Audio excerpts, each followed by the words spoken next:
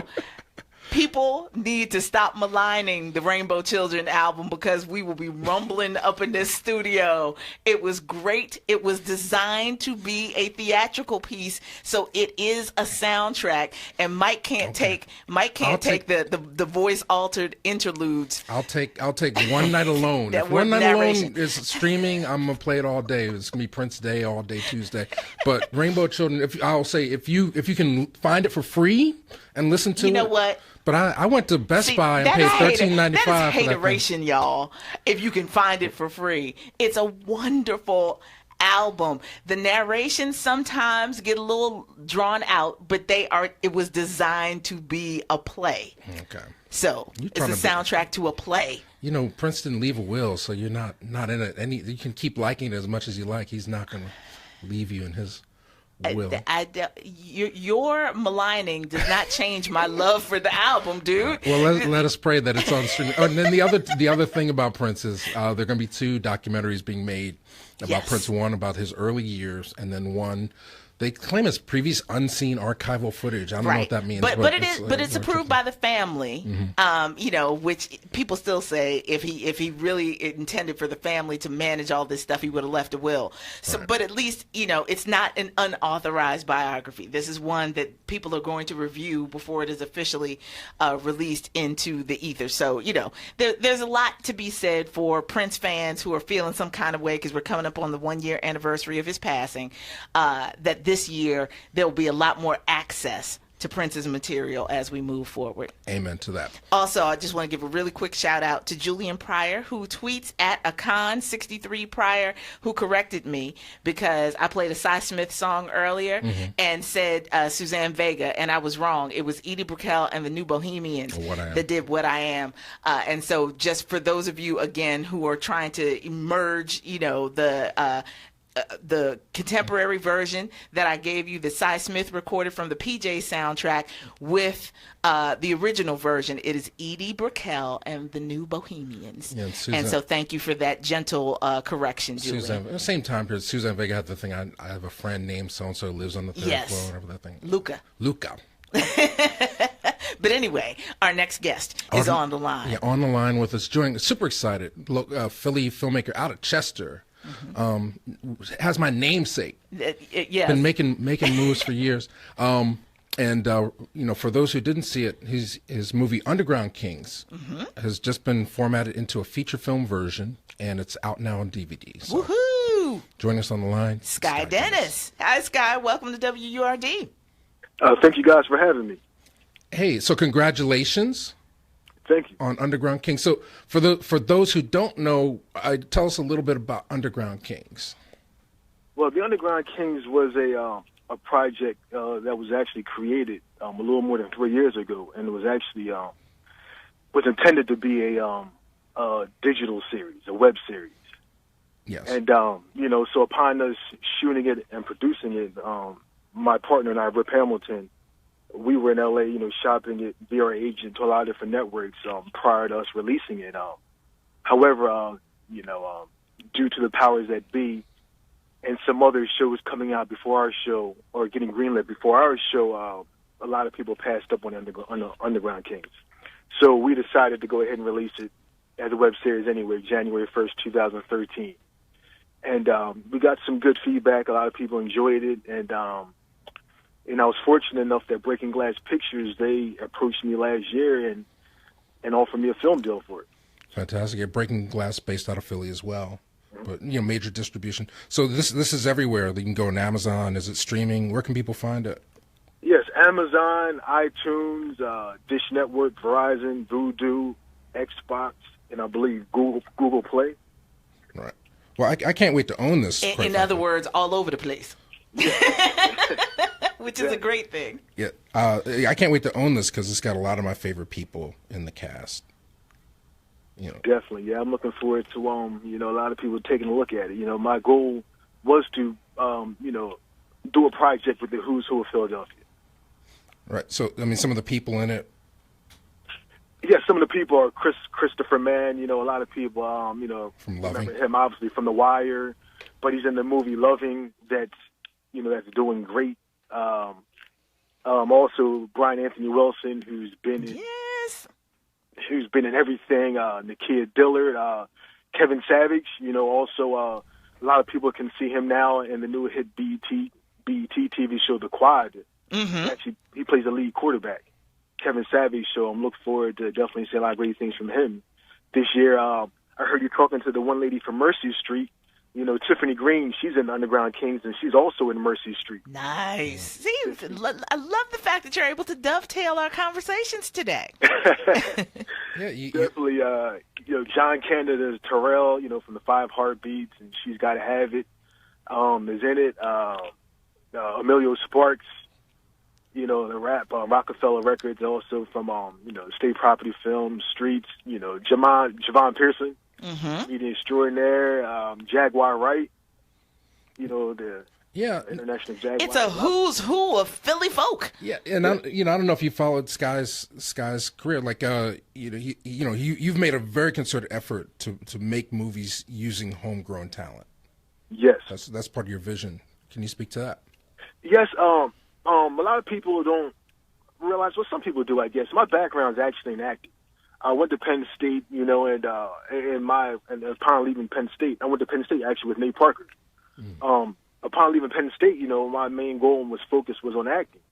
And upon moving to LA and just seeing how tough it was in LA, I kind of, when I moved back to Philadelphia, I just being in this Philadelphia area, it's kind of tough to get film parts. The majority of the films that get casted here are casted either in New York or L.A. Yep. So when they do come here, they just give the under 5 parts normally to the local actors.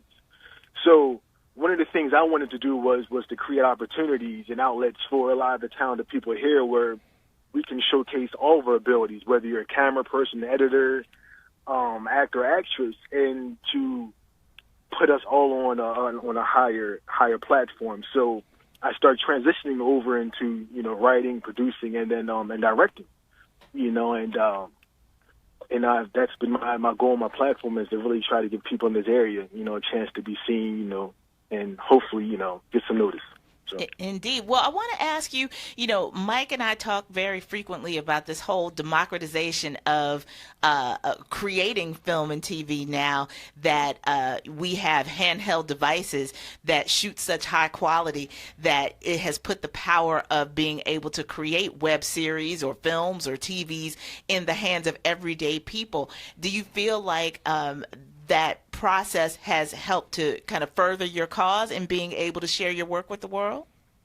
Oh, I believe it definitely, furthered my cause and helped out. Because one of the things, a lot of people have ideas and a lot of people want to write scripts. But nowadays, a lot of the executives, the producers, the networks, the showrunners, they don't have time to read it.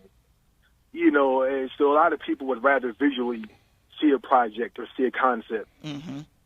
First. So if you're able to go to somebody with a finished project, or something that you've done, they're a lot more apt to take you more seriously in regards to even possibly financing your next project. Right.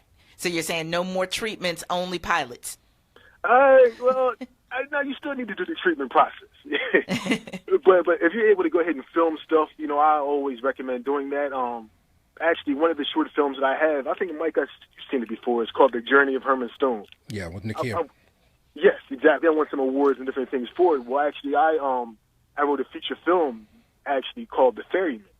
And what I did, I just took a storyline from the feature and I shot the short film. So from that, I got some interest out there in regards to me doing the feature now because people seen the visual for the short film. Yeah. So. Fantastic. Now, I know another one of your films is also out on Breaking Glass on Blu-ray. Yes, Murder City Angels, which was previously titled Myra's Angel. And I just got an email within the past 2 weeks that is going to be coming back out on Comcast. Okay. Very soon back on cable, so on demand. Yeah, and that was at the American Black Film Festival. And it also, it's streaming, I guess it's on Amazon Prime? It's on Amazon Prime. That was on all the platforms as well, but I know now it's still on Amazon Prime. And like I said, it will be coming back on Comcast pretty much any day from what I understand. So under the ABFF umbrella. I don't know if anybody knows or not, but the ABFF actually partnered with Comcast Xfinity. So if you go into the on-demand and under Stream Picks, there's actually a category for American Black Film Festival. Nice. So you can see some curated films from the festival, and that's where my film will be at. Fantastic. Well, I mean, we're up against a break, but I mean, real quickly, can you share with folks the importance of festivals and why it's a good thing to make your work, not just put it on YouTube or give it away, but to do the festival route with certain films? Definitely. I think a lot of it, if nothing else, is definitely the networking factor. A lot of people, it's a shame, but when you put stuff on YouTube, granted, YouTube can be seen globally, but unless you are somebody of note, a lot of people aren't going to watch your programming because it's so saturated. So majority of the work that people put up on YouTube, the people that will watch are your family and friends, or people that you already know. Mm-hmm. However, when you go to film festivals, you're able to meet, people from everywhere. And, and then lots of times, too, the film festivals have the networks there. They have executives, other producers there. But they're looking to find new up-and-coming filmmakers. So, and it gives you real great keywords in order to put into whatever platforms you are using it on. When you can say American Black Film Festival or Sundance or other places where you've actually screened your work, it gives it a lot of validity and makes it stand out from the steady stream or sea of other things that people are uploading and posting. Exactly. The ABFF and Jeff Friday and everybody there has done so much, for me in my career. And even to this day, I'm able to call Jeff on the phone, and able to get a lot of doors opened up for me. Some people I'm trying to meet, they've been very instrumental and helpful, So I definitely, if nobody has been yet, if you get a chance to go, definitely try to go to that festival, the ABFF. Fantastic. So, I mean, there's a big week for you. So congratulations on that. But not to take away from that, what else are you? What's next for you, and where can people find you in social media and or stay in websites? touch? Yes, well, I have, like I mentioned, I have other four other feature films that I currently have written that I'm currently, passing around to different places and hoping, to get somebody to put some money behind another one sooner than later. But probably the next project I'm going to do first is going to be a sitcom, or another digital series, but a sitcom called The Juke Joint. Aha! Nice. So it's my foray into that genre, the sitcom genre, and I got a lot of good feedback on it. One of the local guys that I'm looking at possibly being a part of, he likes it, is Toure Gordon, nice. the comedian. Yes, my buddy, and so I've been in talks with him. Also, Bentley Kyle Evans. I don't know if you guys know who he is, but he's the executive producer, the creator of Martin, Jamie Foxx Show. That's a good friend of mine. We've been talking and about the project and different things, and he's interested. There's some initial interest there. So there's some other people that I've been talking to as well in regards to attaching to it, but I believe that's going to be the next project I look at doing probably sometime this spring, early summer. Fantastic. Well, I appreciate your time. And shout out to Toure, Lionel Cook also. But shout out to Toure. Kevin Hart dropped in as a surprise guest last Wednesday, and he's got Dick Gregory coming to his comedy show this Wednesday. So, but yeah, thanks. I mean, for doing it big, and congratulations on all that. I have to order my double feature now. Murder City Angels and Underground Kings out now. Yes, and continue to keep us posted about how other things are doing as they get picked up, as they get, on various streaming services, so we can continue to support your work. I definitely will, and thank you guys for the support. Absolutely. That was Skye Dennis, ladies and gentlemen. Skye, Skye.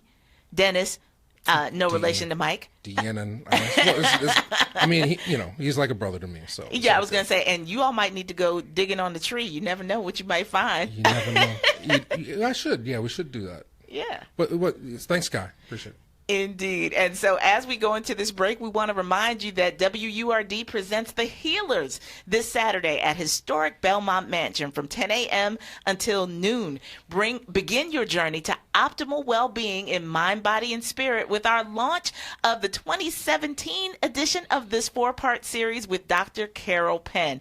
Backed by popular demand, this interactive workshop will also emphasize mindful movements to optimize human potential. So that means we're comfortable clothes, ladies and gentlemen. You won't sweat, but you need to have freedom of movement in order to join in. Admission is free for Word members and only $15 for non-members. We will be taking memberships on site, so you can join and then go in for free and participate in the workshop. Space is limited, so register today at 900amwurd.com or call our business line at 215-425-7875 by 4:45 today in order to make sure that a live body takes your RSVP and adds you to the list. Join us this Saturday, meaning tomorrow, for the first installment of the 2017 edition of The Healers, Wellness for the Mind, Body, and Spirit. Quick break, and then we come back and talk Baldwin here on today's edition of Reelblack Radio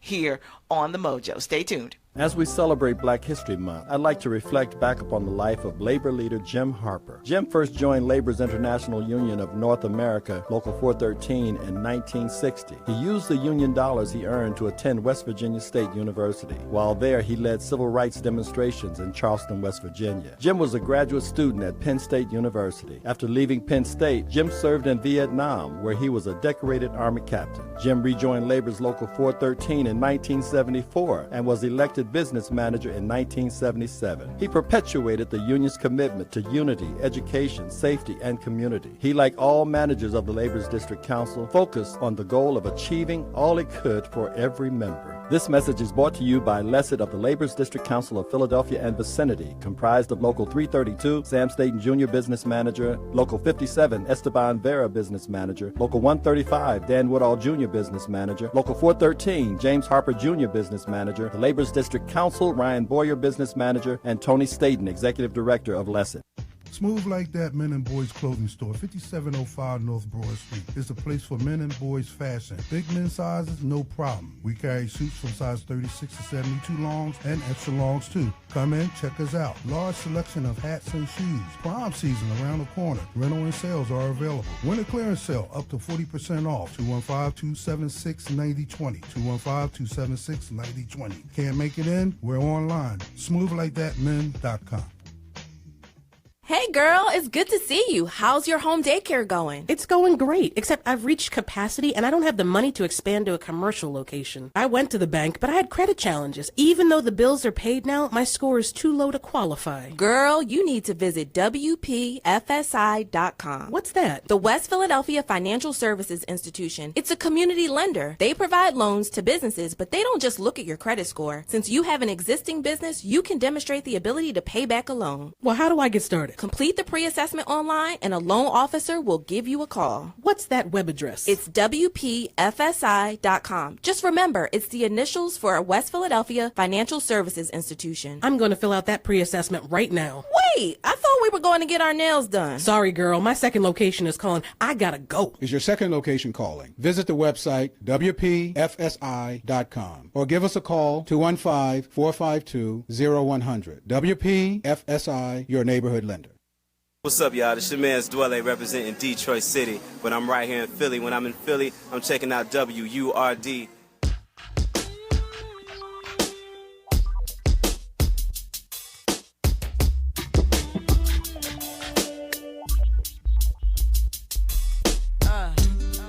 Turn your lights down low and you pull your window curtain. Oh, let your moon come shining into our life again. Saying, ooh, it's been a long, long time. I get this message for you, girl. But it seemed I was never on time. Still I wanna get through to you, girl. On time, on time. Wow. I want to give you some love. I want to give you some good, good loving. Oh,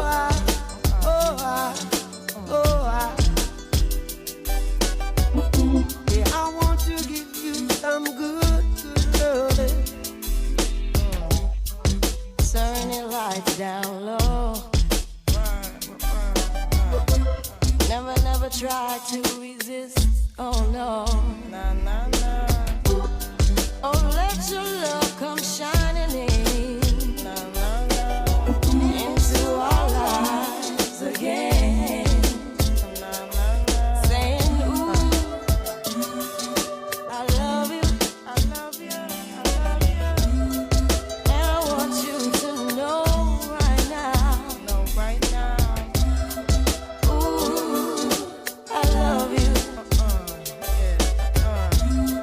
And I want you to know right now that From the soundtrack of The Best Man, that is a mashup of the very live and present Lauryn Hill, along with the late, great godfather, if you will, of contemporary reggae, of commercial reggae, perhaps, even though it is music with a message, Bob Marley, of course, with the song Turn Your Lights Down Low. That's going to be one of those perennial favorites. And it's one of the reasons why you got to buy soundtrack music, because that's how you get those kinds of The rare tracks. collaborations. Yeah, you know. Yeah, I mean, that's a lost art. I mean, that could be a little book if somebody wanted to do it, like soundtrack album art from the 90s for black film soundtracks. Yeah, you know, that'd was be like a great coffee table book. That's the golden era, really, of soundtracks back when.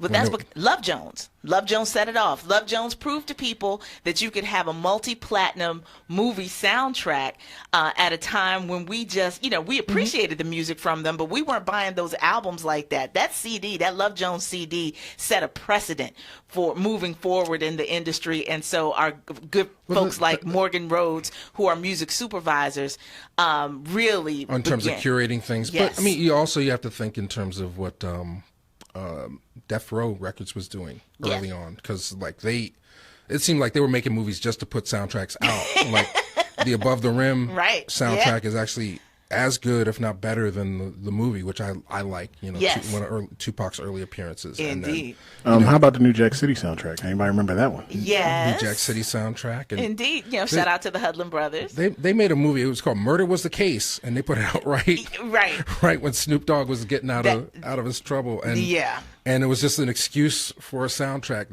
They just dumped this thing on VHS. It didn't have anything to do with anything, but people liked the music because people. It was just like, it was hey, early Snoop. We'll take the same money we would have spent on a music video and we'll just stretch it out. So it's like a movie. And make one long bad film. Yeah, so so people watching Facebook Live. People right. Shout out Taylor's over. Yeah, I was gonna say, so for those of you who are like, who's the girl with the fuzzy hair in the corner? That Taylor Hosking is interning with the Mojo for this semester. She is. Well, I was gonna say, why don't you tell people yourself a little bit of your background, since they're like, who is the girl in the corner? Hi, my name's Taylor. I'm a senior at Penn, and I'm just generally interested in the role that Word plays in Philly, because it seems like a really cool place to be. Met Steph Renee, and I was like, oh, please, don't rip up the new headphones, Mike, because you don't have your phone on vibrate. I'm trying to read comments. Go ahead, Taylor. I'm sorry. Yeah, I met Steph Renee, and then I was interested in coming to see what I could do around here and just like shadow her and things like that. Yeah, so as we Facebook Live on Wednesdays and Fridays, which is when she's in, you will see her hanging out with us here in the studio and contributing to some of the other things that we have planned for our online presence as well. So that's Taylor, ladies and gentlemen. Yeah, and a few people are watching live, so we have Naeem, Majid, Zakza Labrik, Shirley, they're all commenting, and Cedric and Wayne, and Tamara. So thanks. This is kind of fun. Yeah. And we'll be planning to do this on a regular basis, Mike. So just in case you want to get cute for next week. Up. Yeah, barely. So we're gonna make this a subject one day, movie soundtracks, because now you have my brain burnt out just trying to think. Does Purple Rain qualify as a movie soundtrack, or is that just an album that Prince did? It's an Oscar award-winning movie soundtrack. Hell, yes, it does. Just wanted to make. But we're almost. Wait, I know that's why I said I wanted to put that out there. All right, bye. Yeah, I'll have my friend Donald Cleveland. He's an expert on that, and he curates things. We're almost out of time, so please make sure you extend the invitation. Well, for tonight. The biggest thing tonight. So tonight, 7:15 p.m. at the United Bank Building, 3750 Lancaster Avenue. You're in for a treat if you come out. $5. You get to see a movie that's only been shown one other time in the United States. It's from 1971, and it's called James Baldwin in Paris, Meeting the Man. And I had a chance to see it in New York at the Lincoln Center retrospective for James Baldwin films, and it really struck me. Not only because of its rarity, but also because it captures James Baldwin in a very conflicted time period and also in a very candid moment. So basically the conception was that they were going to, London film crew was going to go to Paris and visit all the haunts that James Baldwin lived in when he moved from New York to become the writer that he became in Paris. And the plan was to do that, but what happens is a couple black Vietnam draft dodgers have infiltrated into James Baldwin's world, and they kind of take over the movie. So it becomes a whole nother different thing, and and you see class and race struggles and tension and white privilege and sort of British arrogance all in this knot. So it's a very interesting piece of film, and it's, like I said, unless you come out tonight, it's the only time you can see it. But there are a lot of really great things out for James Baldwin on YouTube. I was going to say, and shout out to Raoul Peck. And A. Barry. So many people who are, kind of reconnecting with the legacy of James Baldwin. I'm Not Your Negro is in art house film, screening places Yeah, it was all Oscar across nominated. the nation. Yeah, Yes. it was playing at the Ritz here and in West Philly at the Cinemark Rave, and nominated for an Academy Award. We went Wednesday Best documentary. for a meetup, and it was packed house and mixed crowd. Lots of great conversations. And the fact that it's Oscar nominated Best Documentary means it's going up against Ava DuVernay's 13th. Unfortunately. As well as O.J. Made in America and the Roger Ross Williams Life animated. So this is lots of black representation in that category. First time in history, yeah. And first time you've ever seen multiple Oscar black nominees in multiple categories. I mean, it's sort of like, they just kind of flipped the script on the Oscars So White this year. But yeah, so I think it also, the most important thing is 13th and Baldwin, it brings this sort of thing back into our cultural consciousness. Yes. In terms of how do you face oppression? How do you look at the Constitution and be self-determining and assert yourself? So the key line in I'm Not Your Negro is sort of like, when white people stand up for the values of America and they're considered a hero, they're put on the sides of mountains. But when black people do it, they're shut down and killed and murdered and massacred, so that there'll never be one like it. So we're gonna show that documentary in Paris as well as another film, and then we'll have a discussion with Rowan Fraser, who's coming up from DC, to sort of navigate the discussion. And we have giveaways, really exclusive things, and I believe, I believe when I see it, I should say, James Leggett has promised to come out with chicken, so it should be a fun night. 3750 Lancaster, 7:15 p.m. And then before we go, I just have to take a minute. Well, also I'll talk. Go to the YouTube channel. I'm digging up a lot of stuff. I'm gonna leave. I won't put anything up that's too embarrassing. But I did find some footage of us in Denver at some panel discussions. But I mean, so again, as Mike made reference earlier to the festival circuit, I just want to say that I owe him a lot of credit for me even submitting my first documentary film, No Such Thing as Neo Soul, to the Denver Pan-African Film Festival back in 2005. And they chose it and screened it. Shout out to Ashara Ekandayo, who is now in Oakland. But, you know, the whole kind of building the network and even thinking of myself as a filmmaker, I credit to this guy. Yes. So, putting up stuff. I put up a rare clip of Biz Markie performing at the 5 Spot, which is kind of interesting. And I'll put up some other footage of people dancing at the 5 Spot. You might recognize yourself.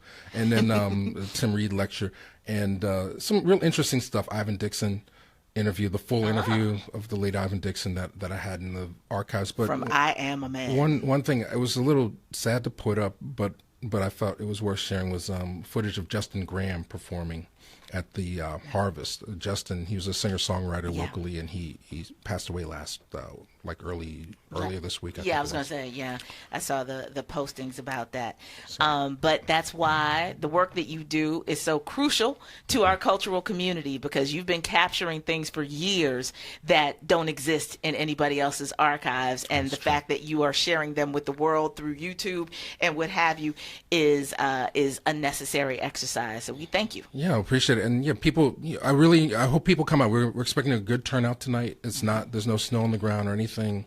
But again, this is a really good, when you were joking about Spicer and all this kind of crazy stuff. I mean, I think people really need to reinvigorate their consciousness and reconnect with things, and not just do it. You can watch Baldwin on YouTube, that's one thing, but to actually discuss what it means and what it meant, and that level. Everybody has a moment. If you're of color, everybody has a moment of self-discovery, because as he says, we're not born with mirrors. It takes society to tell us that we are black and oppressed, and then it's really our duty to assert our identity, know who we are. So this will be a great night. I'm looking forward to it. So great screening, Baldwin screening at the United Bank building tonight at 7:15. 7:15. It's CP time. Built in. Say 7. Negro Standard Time is built in. We're on WURD 7 o'clock. Yeah, it starts at 7. It starts at 7. Don't be offended, y'all. You know how we do. And with that, we 6:45. We say goodbye to Mike Dennis. So you can find your gators for this week. Shout out to everybody who's been checking us out on Facebook Live. We'll be signing off now and taking a quick commercial break, coming back for the 3rd hour of the Mojo. But we will be Facebook Living Reelblack Radio again next Friday, so plan 11 a.m. to tune into the stream and participate, as you all have been. Thank you so much for that, and we will give you more opportunities to win, tell you about a special prize that we have coming up next week, and some more political and news and information conversation as well, as we continue with today's TGIF edition of The Mojo after this. It's the award-winning musical